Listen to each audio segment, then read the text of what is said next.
What's up everybody? So today we're gonna go over why I bought a Nissan 370Z over the competition. So if you've been following the story for maybe the past month, you know that I went from the 2011 Hyundai Genesis Coupe with a 2-liter engine, turbocharged, and the 5-speed automatic. And the whole goal was to get something that was the next step up, a sports car that was just bigger and better. So as you all know, I had 4 cars that were on my list, basically the 4 main cars I liked: a 370Z, a 3.8 Genesis Coupe, the Evo 10, and the WRX. So when I first decided I wanted to get rid of the 2-liter Genesis and upgrade, my initial thought was to get a 370Z. At this point, I had already driven 2 of them recently. I drove an automatic and then of course the twin-turbo Nismo. And I had a lot of fun in both the cars. I really got to understand what the 370 had to offer. And honestly, it had been a car that I'd always wanted since it first came out back towards the end of 2008. I remember sitting in one at the car show, checking one out for the first time after knowing about the 350Zs, and I've always liked the car. When I was first looking for a 370Z, of course I had to look at the value of the current Genesis Coupe. I looked at the trade-in value and the retail value, because whatever I could get out of that car kind of determined what my new car would be. And looking at the car, the value was roughly 15 grand, trade-in, retail, give or take like 1,500 bucks. So I knew that 15 grand roughly was the price of that car. So initially my thought was my car plus 5 grand to get a new car. And looking at the 370s, I really wasn't finding what I wanted to buy. For the 20 grand mark, I was looking at 09 370s with like 50,000 miles, base models, manuals, but no nav, no leather, no big brake kit. So I didn't really want to spend all that money and get a car that I didn't want. So also at that price range, I then decided to look at other cars. So I looked at the 2014 Genesis Coupe 2-liter R-Spec. Definitely would have been a great step up. Has leather interior, a nice manual. Of course, it has Brembo brakes and a limited slip. But looking at the car, it wasn't what I initially wanted to get, and it didn't have navigation, no push start, no sunroof. So it was kind of like I'd be settling on a new car, and I didn't want to get rid of a perfectly good car that had a lot of what I liked, spend thousands of dollars, and then get a car that wasn't exactly what I wanted. So I upped my price range a little bit to the mid $20,000 range, and that opened up some pretty cool options. I was able to find 370Zs that had options I was looking at. I could find some with much lower mileage in the 20,000 mile range with navigation or leather or the big brakes. So there were a bunch I was finding. Of course, I had to look at the 3.8 Genesis Coupe because that makes so much sense to get after having the 2-liter. So I looked at R-Specs and the Ultimate. And then I also looked at cars that were much different from what I'm used to. So I looked at the Evo 10 and then the Subaru WRX. So let's start off with why I did not buy the Evo or the WRX. To be honest, those cars were at the bottom of my list of what I wanted to get. Like I said, the 370 was what I initially wanted, and the Genesis was kind of right there with it. So for the Evo and WRX, nothing against the cars, I'm not hating on them at all. But at the end of the day, they just didn't have a wow factor for me. They weren't special enough, because at the basis of those cars, it really is just a 4-door economy sedan. So those cars didn't really have the sports car-ness that I really was looking for. And I know they have the most turbo potential with a turbo engine. You can tune it, bolt-ons, and get those probably into the 500 horsepower pretty easily. But the overall vehicle, having a 4-door sedan, is not what I wanted. I know a lot of people commented saying, get those, you have tons of storage space, rear seats for people, all that kind of good stuff. But to be honest, I never used the rear seats in the Genesis for people. In fact, I only used them during college, and the last 7 or 8 months, I have never used the space in the Genesis. So to buy a car because it had good practicality, that wasn't on my list at all. I could care less about rear seats or storage space, so those cars had more space than I needed. I knew I was not going to use any of that space. And at the end of the day, while they were fun, they had a lot of power and a lot of potential, they just didn't really do anything for me. So moving on to the top 2 cars that I initially really liked, a 370 and then the 3.8 Genesis Coupe. I will say you cannot go wrong with a 3.8 Genesis. It has tons of power, great handling, and it is very practical. Rear seats, large trunk, you can do anything with it, and if you need a practical sports car, I would highly recommend getting that car. But for me, like I said, space was, I could care less about, so I wasn't going to buy the Genesis because it was practical. I was really looking for the most sports car that I could get. And comparing the 370 against the 3.8, they're pretty even. They really are. They're direct competitors. But it seemed like the Genesis Coupe was up a few notches in practicality with the rear seats and the trunk, and then it was down a little in performance comparing it to the 370. Not saying the Genesis is slow or anything like that. I mean, it's 350 horsepower roughly, great 6-speed manual, Brembo brakes, all that, you know, good performance stuff that you like. But comparing it to the 370, it wasn't as sharp. The 370 seemed to have a lot better throttle response, like dropping it into third gear a little above 3,000 RPM.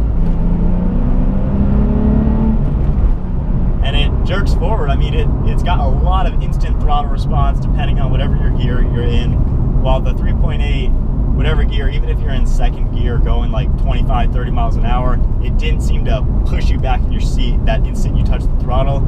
It kind of just gradually kept getting faster and faster until you're going, you know, 60 or 70. But just that throttle response wasn't quite there.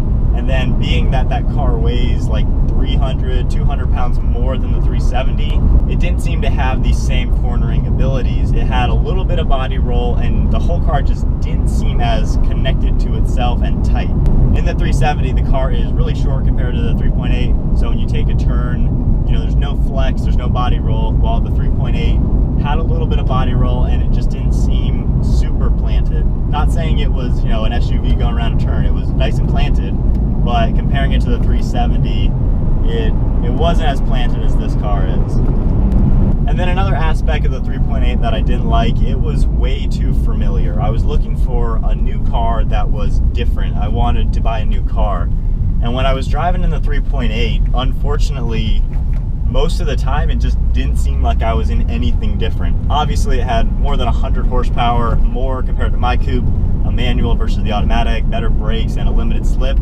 But most of the time you're not flooring it, you're not racing your car on the street, you're just cruising like I'm doing now, you know, going 30, 40 miles an hour, just cruising. And in the 3.8, if I was on cruise control, just driving in a straight line or just cruising, it felt like I was in the same car. The visual aspect, the view out the front was identical. Looking out the mirrors and everything about it, it looked exactly the same. I know the dash is different than the 2011 first generation, but to be honest, it really just seemed like it was the same car. And it was really hard to justify giving up a perfectly good car and spending 10 grand on a car that most of the time just didn't feel any different. So that leads us to the 370Z, why I ended up picking this out of the other cars. To be honest, it's as simple as I liked it the most. You know, I drove all the cars. Already I knew that I kind of wanted a 370 from the beginning. And when I drove this one, this had every option I wanted. I didn't want to settle. I wanted every single thing. I know I don't have a sunroof anymore, but that was an option I didn't really care about. I really could take it or leave it. But you know, I had the push button start with proximity key, navigation, and with the Genesis I could have got the 3.8 Ultimate rather than the R-Spec that I test drove. So you know, there was that option. But this had the nav, the leather, power seats, heated seats. A manual transmission was a must. I really didn't want the twin clutch, you know, paddle shifting with the Evo. I really wanted a stick shift. And then it also has the big brakes and a limited slip. So this car did have all the options I wanted, but more importantly, when I was driving it, it just felt like something special. When you're sitting in the 370, it's got a lower roof line compared to the other cars. You can see the hood and you can see the cool arches in it, so you feel like you're in something special, while all the other cars was just like a ring of hood. You didn't really see anything unique. The whole look out of the side mirrors and everything about it, it seems like it's a special sports car that has just that sports car characteristics that I've always wanted since I was a little kid. And since I knew that practicality I could care less about, I didn't care I don't have rear seats, and I don't care that the trunk is pretty tiny. I have a lunchbox and a small backpack that I bring to work every day, and that's all I ever have in the car. If I need 4 doors, I could probably borrow my dad's 4Runner, but I simply do not need the space, have absolutely no need for practicality, and this car, an extra seat and a little bit of trunk space is all I really needed for practicality.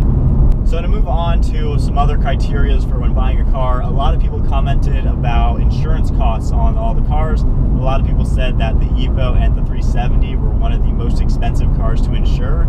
But I looked at all the cars, comparing it with my 2-liter Genesis, and none of them seemed out of the ordinary. they were all within 50 bucks a year difference. In fact, the 370 is only $20 more a year than the 2-liter Genesis Coupe. And this has, 10 grand more value and 100 more horsepower and only 2 seats. So insurance cost was nothing out of the ordinary. I mean, 22 years old, perfect driving record, no accidents, no tickets. So it wasn't anything out of the ordinary. Gas mileage is something that some people talked about. Honestly, I could care less about gas mileage. But what I am finding, the 370, I'm getting better gas mileage than the 2-liter. So this seems to be more economical than the Genesis. I've been averaging about 23, and I am flooring it because, I enjoy getting up to speed.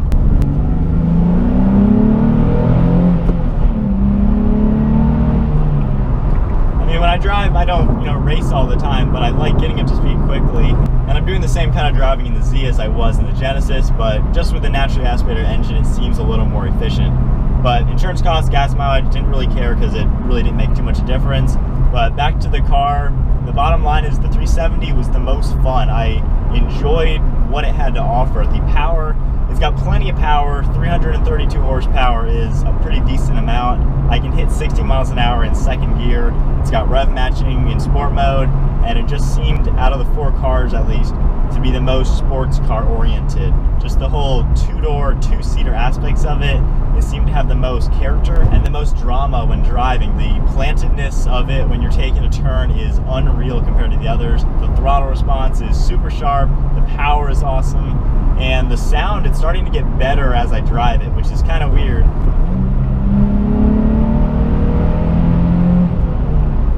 And of course, with modifications down the road, that'll sound even better. And when driving it, it just seems to have that extra sports car flair to it, and it gave me that wow factor. It put a smile on my face every time I looked at it, every time I drove it, and just the feel of it was something I wasn't used to, so I like the newness of it. I'm sure that newness will wear off, of course, as I drive it, but the thrill of this car and what it has to offer was exactly what I was looking for.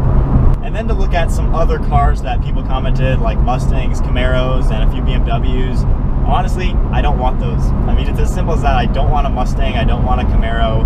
I mean, this isn't the rarest car in the world, but I see Mustangs and Camaros every single day. They're really not that special for me. If I do want one, I would probably get like a GT350R, which is way out of the budget. But, a $25,000 Mustang is not going to have what I want, and just, that's not a car I want. And a BMW for that price isn't going to be what I want either. It's not the car that I wanted. So to sum it all up, the Evo versus the WRX, I could have looked at the STIs, and I could have looked at an Evo GSR with a stick shift. Honestly, I just didn't want those cars. They're 4-door sedans in my opinion. While they're fantastic, I mean, I have a lot of respect for those cars now that I truly know what they have to offer. They are great, practical, everyday cars that you could take on any road with the all-wheel drive and everything. So they're super capable and they're a lot of fun, but for me, it wasn't what I was looking for. And then looking at the 3.8 against the 370Z, I'm never gonna hate on the Genesis Coupe. It is a phenomenal car for what you get, but for me, it didn't seem as good of a sports car compared to the Z, and it had more space than I needed, and it just didn't feel like a different car. And with the Z, it had tons of performance. It puts a smile on my face when I floor it. The acceleration is awesome, the brakes are awesome, the differential, the handling, and just the whole, when I'm sitting in this car, I feel like I'm in something really special. And for me, this car had the wow factor.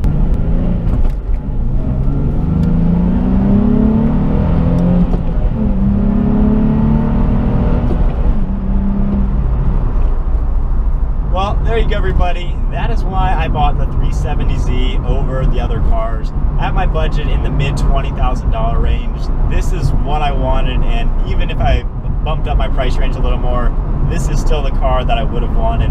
It had the wow factor, it has the looks, has the performance, and all of the bells and whistles that I was looking for. And now that I was able to get one, it was the car that I wanted. The 3.8, the Evo, and the WRX are all fantastic choices. If you're in this price range, I highly would recommend looking at the other cars because they all have some great options and a lot to offer. But for me, going from the 2011 2-liter with an automatic The 370Z had everything I was looking for, and I love this car. Well, there you go, everybody. That is why I bought the 370Z. It had what I wanted, and it was the car for me. I am so thrilled to have this as my car. It seems like this has what I've always wanted since I was a little kid and I first learned about what sports cars are.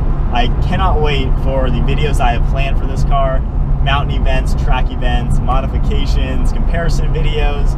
We have so much planned for the car, and it is gonna be tons of fun. So I hope you guys enjoyed the video. Be sure to subscribe to us on YouTube. Just stay tuned for more 370Z videos.